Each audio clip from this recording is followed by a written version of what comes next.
Good morning everyone. Welcome back to host-tune-perform.com. Hope you all are doing good. So we will be moving on to our next chapter, that is think time, pacing and iteration. So these are the very frequently used words in performance testing and you need to understand them to create up your base and workload model for your professional work. So let's go ahead. To understand this, let us see few things on the browser. I am just opening up the first page. So I press enter. You already know that how you can get this screen. This is you can get the screen after pressing F12 on the browser. So when I click on the home page, we have some requests. I delete them. Then I go to the sign up now page. Again we have some requests and I delete them. Now while I type in the username, if you see I've typed test user 9 and I move to next. Then I type in password. Then I type in password again. Then I type in my first name. Then I type in my last name. Then I type in the street address.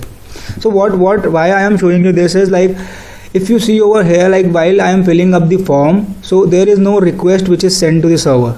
So you need to understand when I am running a test, so I need to understand and think how the system or the user will behave in production scenario. So this is again I am asking you to keep focus on this word, which is production scenario, because this is how you build up your test, and otherwise you will at the end you will come up with wrong numbers and everything will burst out in production.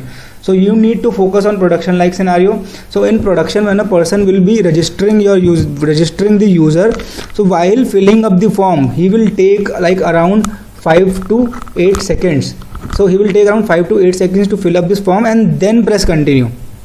So again I am pressing F12 and now I am pressing continue.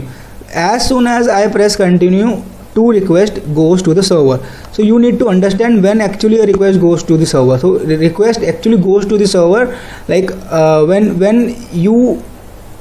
when you expect a response from the server. While you fill up the form, you do not expect a response from the server, and so there is no request which goes to the server. So you as and when you start using the system, you will know at what places you are getting the request and at what places you are not getting the request.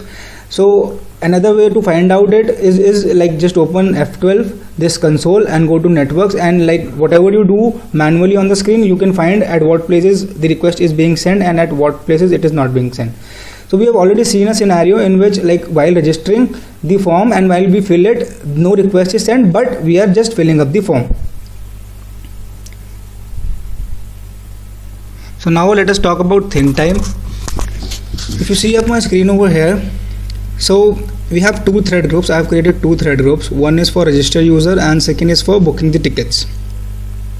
So now the register user had 10 threads. It means 10 people will be working simultaneously. Booking ticket has 20 threads. It means 20 people working simultaneously. In test plan, we have an option which says that run thread group consecutively, that is one at a time.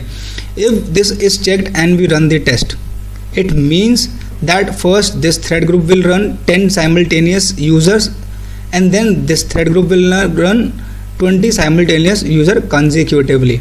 But if I go and uncheck this, it means that both of these tests will run in parallel. It means 10 plus 20, 30 users will run simultaneously. So this was about thread group. Then I am again coming back to think time. So if we see our script which we created in previous chapters, so you see that it has 3 steps, but here we have 4 steps. So we have just discussed that while filling up the form, there is no request which is sent up to the server. So that's why we do not see up this step over here. But in performance testing, you need to make sure that your test depicts the production environment. For example, if you want to know how much time it takes to register a user when 10 simultaneous users are working, then you need to make sure that while registering, your user waits for 10 seconds, because this is the time when he is filling up the form and no request is being sent to the server. That means that the server is not working. So how do we do that? So if you just open up the register user, there is a random uniform render timer over here. So I have put upon a constant delay of 10 seconds over here and a random delay of 100 milliseconds. So this is the amount in milliseconds. So it is 10 seconds and this is 100 milliseconds. So it means that before registering it will wait for 10 seconds, and even though this third step is not there, it will suffice the timing. It makes sure that this script works as production like. So if you are actually doing a professional performance testing, it is very necessary for you to make sure that your scripts behaves as the user behaves in production. Now second thing, when as we are again the performance tester and we are interested in timings, like how much time it takes a user to get registered. So if you perform this step one time, so you will get the timing, how much time it take for the user to perform the register user step. But this we cannot consider this timing to be more precise. So it is important for us to take the average of multiple loops. We will perform this action again and again. So it means that these 10 users will do the action 10 times. So if we talk about one user among these 10 users, so this one user will do these things 10 times. So this is what we have. User 1 is registering, it will register one time, it will register second time, it will register third time, it will register fourth time. So we can consider this to be the entire workflow. It means that the thread group has the entire workflow. When a person enters a thread group, does his work, he again enters the thread group, he do his work again, he again enters the thread group, he do his work again. Why? Because we need the average.